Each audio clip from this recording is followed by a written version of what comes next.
think it's very apropos tonight. Carmen Cask wearing the Moselle Hunting Lodge, Arlington, South Carolina.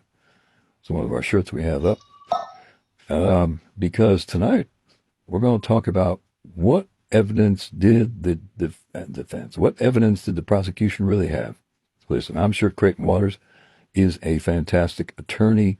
I'm sure he puts a lot of people away, does his job for the state of South Carolina, and for that I am happy.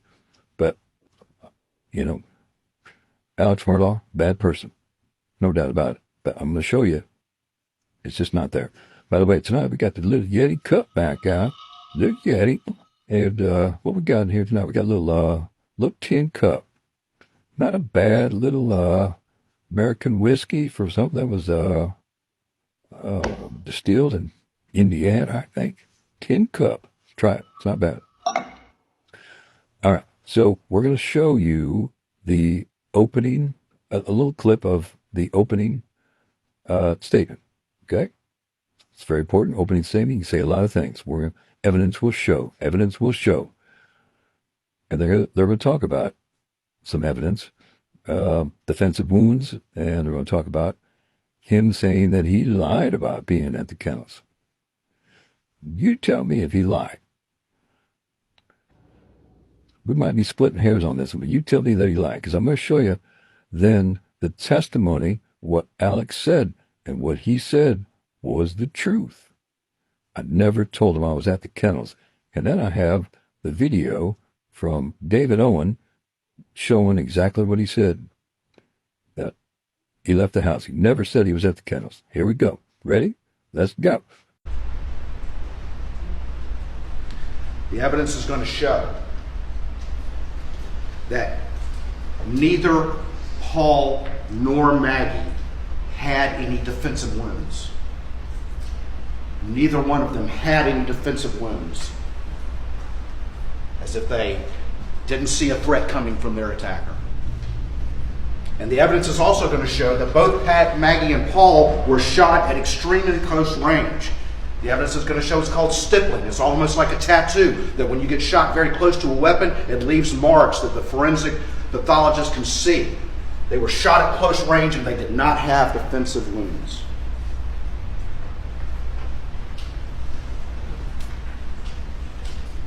And the evidence is going to show that the defendant, Alex Murdaugh over there, told anyone who would listen that he was never at those kennels.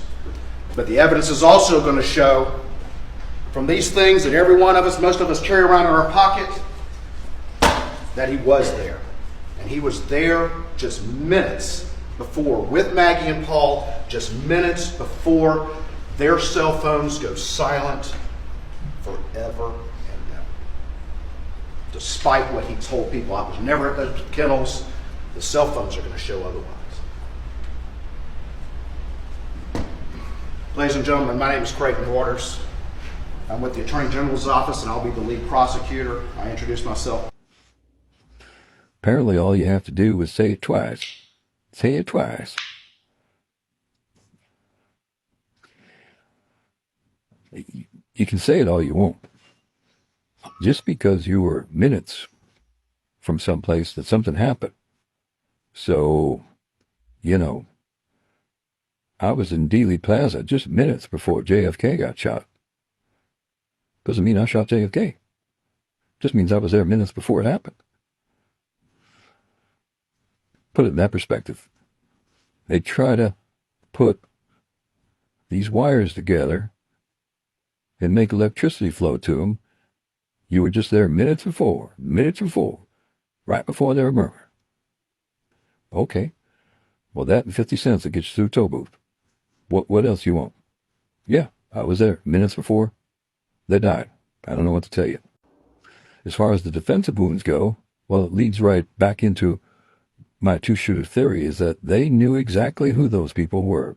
They were friends of Paul, friends of the family. Maggie knew them well. I'm sure she served these kids dinner. And when they saw him, they're like, what are you doing here? What's going on? Boom, boom, boom. That's what's going on. No defensive wounds. No defensive wounds. I said it twice. Maybe the most important fact of all, that you were at the murder scene with the victims just minutes before they died. Right? I did not tell them that I went to the kennel. What made you come out here tonight? I went to, my mom's a late stage Alzheimer's patient. My dad's in the hospital. My mom gets anxious when she does. I went to check on them and Maggie. Maggie's a dog lover, and she fools with the dogs. And I knew she'd gone to the kennel. I was at the house. I left the house and went to my mom's for just a little while. Tried to call her when I left. Texted her, no response. So there you go. So I'll go back to what I originally asked you in the first video.